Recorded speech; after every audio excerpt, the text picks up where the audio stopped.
Hello! Welcome to my vlog in history. It will feature true accounts of interesting subjects that will interest me.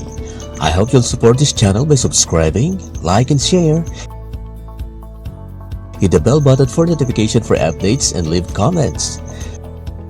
Now, let's get started! Tada! Philippines is my country. Bayan ko ito. Dito ako ay sinilang. I live here for half a century now. Getting older. To those who are interested to visit my country, these are the best and worst facts about Philippines or Pilipinas. The Philippines was the first country in Southeast Asia to gain independence after World War II in 1945. The Philippines has the highest rate of discovery of new animal species, with 16 new species of mammals discovered just in the last 10 years. Human trafficking is a problem in the Philippines. The country has the fourth largest number of prostituted children in the world. There are estimated to be 375 women and girls in the sex trades, mostly between the ages of 15 and 20, though some are as young as 11. Former President Benigno Aquino III or Noynoy is the first president of the Philippines to be a bachelor, and he is the son of ex-President Corazon Aquino, making him the second president to be a child of a former president. His predecessor Gloria Arroyo was the other. The world's biggest pair of shoes was made in Marikina City, Metro Manila, Philippines in 2002. The wingtips measured about 17.4 feet in length, 7.9 feet in width, and almost 6.6 feet in height. It costs about 2 million Philippine pesos. The Philippines are named after King Philip II of Spain. Explorer Roy Lopez de Villalobos named the Eastern Visayas Filipinas or Filipi-Atnas first, and the name was later applied to the entire archipelago, Pilipinas. The country's official name is the Republic of the Philippines. The world record for most women breastfeeding simultaneously was 3,541, set in Manila, Philippines on May 4, 2006. Of the top 10 largest shopping malls in the world, 3 are found in the Philippines: SM Mega Mall, SM North EDSA, and SM Mall of Asia. The world's largest pearl was discovered by a Filipino diver in the Palawan Sea in 1934. Known as the Pearl of La Chu or Pearl of Allah, the gem weighs 14 pounds and measures 9.5 inches long and 5.5 inches in diameter. It has a value of over $40 million. It is believed to be 600 years old. Tanda na.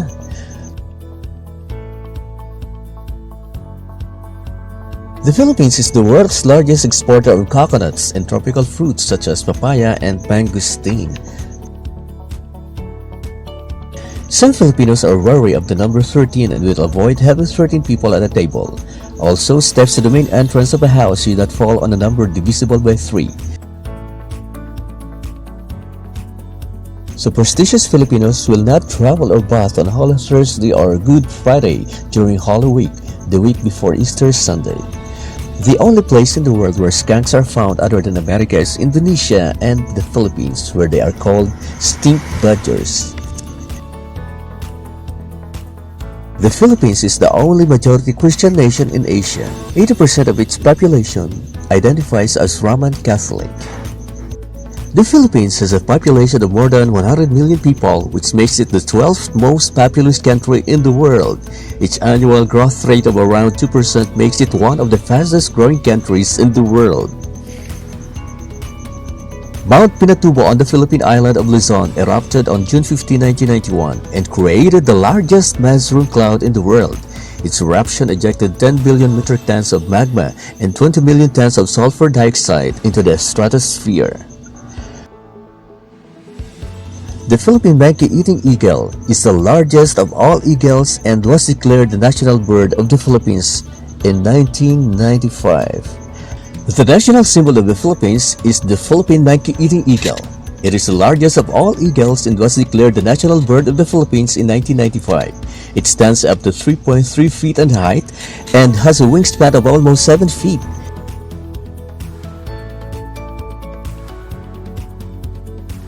It is critically endangered. There may only be around 180 to 500 eagles remaining. Killing one is punishable by Philippine law by 12 years in jail and a heavy fine. According to Filipino custom, it is considered rude to open gifts immediately after they are given. The Philippines is the only country in the world whose flag is hoisted upside down when the country is at war. The Conus gloriamos, the rarest and most expensive seashell in the world, is one of the 12,000 species of seashells found in the Philippines. The first examples of these seashells sold at auction for about $5,000 US. The yo-yo had its beginnings as an ancient Filipino-studded hunting weapon attached to a 20-foot rope. The modern yo-yo was invented by a Filipino-American, and its name yo-yo comes from the Filipino language Ilocano and means, come back, bumalik ka. The Philippines is home of the world's longest snake, the reticulated python, Python reticulatus, which also happens to be the world's longest reptile. It can grow to 28.5 feet. There are between 120 and 175 individual languages spoken in the Philippines, 171 of which are living while the other 4 no longer have any known speakers. English and Filipino based on Tagalog are the country's 2 officially recognized languages.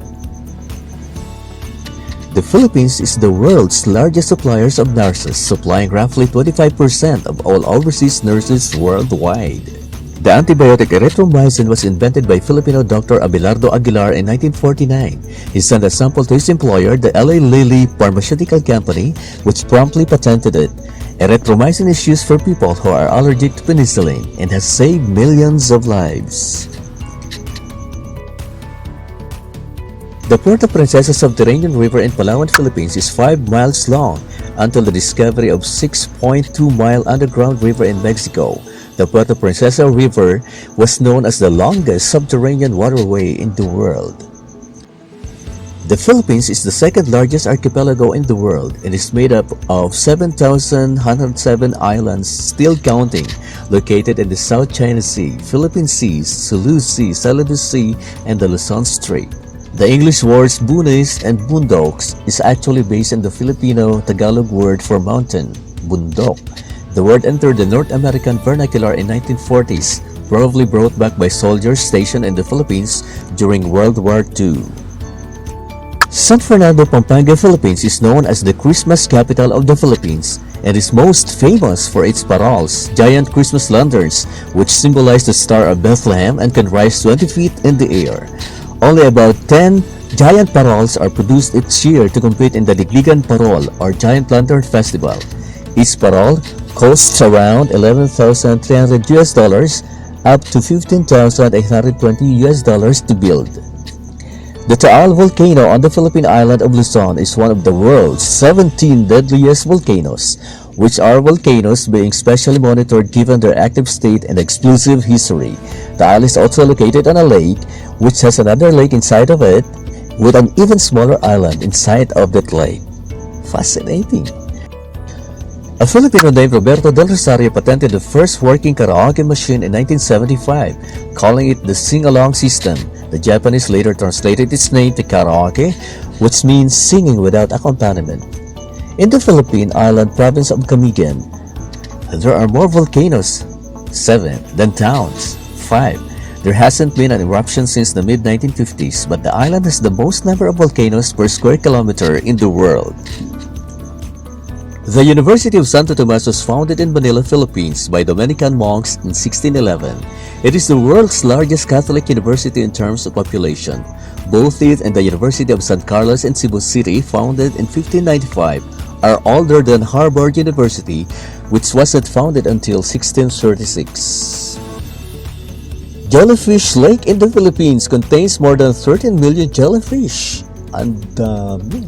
Over 11 million Filipinos work overseas, which constitutes about 11% of the entire population of the Philippines. Filipinos are the second largest Asian American group in the United States, next to the Chinese. The Mindanao Trench, which is near the Philippines in the Pacific Ocean, is the second deepest spot under the world's oceans at 6.5 miles, or 34,440 feet. It was first explored by the German ship Emden in 1927. Filipinos observe the world's longest Christmas season. It begins with the playing of carols in September on the radio and officially ends in January with the Feast of the Three Kings. As part of the festivities, they celebrate Simbang Gabi or Night Mass, where Catholics attend 9 services in a row leading up to Christmas Eve. If a person attends all 9 masses, it is said their wishes will be granted. Filipinos' Christmas feasts are called Noche Buena and compared to America's Thanksgiving.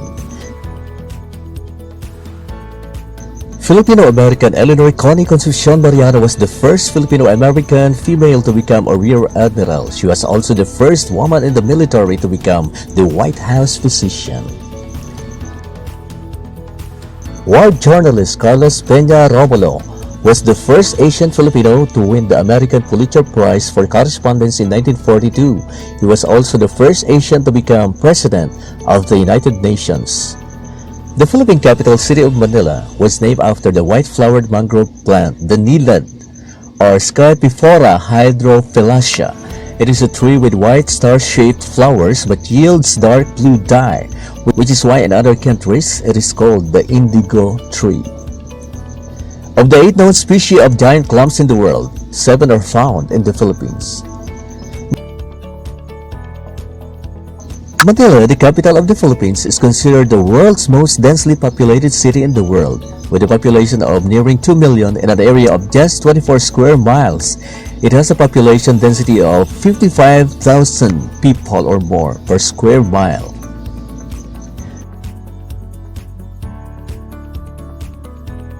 The Philippines is home to the world's smallest hoof animal, the Philippine mouse deer, locally known as the pilandok. Tragulus nigricans, ang daming kwento tungkol kay pilandok, mga kwentong pambata. This creature stands about 15.8 inches tall at the shoulder level. One of the most interesting and traditional Philippine dishes is balot, which is essentially a boiled fertilized duck egg with a half-formed chick inside. It is said to be an aphrodisiac. Other unique dishes include kamaru, which are filled crickets cooked in soy sauce, vinegar, and sugar. Papaitan, which is a goat or cow innard stew flavored with bile. Soup number 5, which is a soup made out of bull testicles, and azucena or dog meat. The Philippines experiences 1 large magnitude earthquake every 10 years, 7 earthquakes of major magnitude every 10 years, and 5 earthquakes of moderate magnitude every year.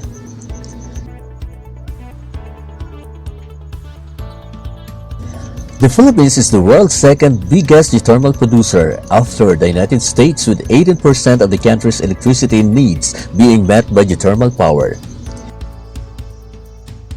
The most active typhoon season for the Philippines was 1993, when 19 moved through the country. A typhoon is a strong tropical cyclone, equivalent to a hurricane in North and Central America. The highest wind velocity for a typhoon that crossed the Philippines was recorded in Virac on November 30, 2006, when Typhoon Ruming had a peak gust of 320 kilometers per hour. Pop singer Bruno Mars is half Filipino and half Puerto Rican. His childhood nickname was Little Elvis. His real name is Peter Jean Bayot Hernandez. His stage name was inspired by the Chaba wrestler Bruno Sammartino.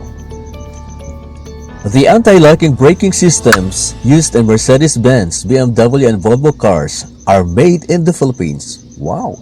Ford, Toyota, and Nissan are the most prominent automakers manufacturing cars in the country. The jeepney is sometimes referred as the king of the Philippine roads. It is a descendant of the jeeps American troops drove in the Philippines during World War II. Second and third generation jeepneys have air conditioning units and closely resemble minibuses. They can carry up to 16 passengers or even more, or even at the top loads when the students are eager to go home. The traditional embroidered Filipino male garment, the barong Tagalog or baro, is woven from piña, pineapple plant fibers, or juicy banana tree fibers, and worn on formal occasions. In the rural Philippines, most women give birth at home and then have the baby's placenta buried beneath the house, often with an object symbolizing what the parents hope the child will grow up to be. In the cities, this practice is prohibited by the health authorities. Santo. Saint Elmo, Santo Elmo or Saint Elmo's Fire is a fireball seen by dozens of Filipinos, especially those who live in the Sierra Madre Mountains. It was scientifically explained as electrical fields that have diverged from the power lines. However, sightings have been reported since the Spanish era. There have also been similar sightings in the Alps and Himalayas. Cockfighting is a centuries-old blood sport popular since the times of ancient Persia, Greece, and Rome. In the Philippines, it is still very popular and the country has hosted several World Slasher Cups staged in Manila's Araneta Coliseum. The world's leading game fowl breeders gather twice a year for this event. The Philippines is considered the text capital of the world. Every day, 35 million Filipinos send about 450 million SMS messages. This is more than the total number of daily text messages sent in the US and the Europe combined. The Aswang, a mythical female vampire-like figure in Filipino folklore who eats unborn children, has been the subject of at least one American horror film. It was featured in an episode of the CW television hit Supernatural called Fresh Meat. The Filipino national dish may very well be the adobo, which is a dark stew of chicken and or pork cooked in soy sauce, vinegar, crushed garlic, bay leaf, and black peppercorns. In Spanish, adobo originally meant sauce or seasoning. The Filipino version is actually indigenous to the islands, dating back to a dish cooked up long before Magellan's arrival.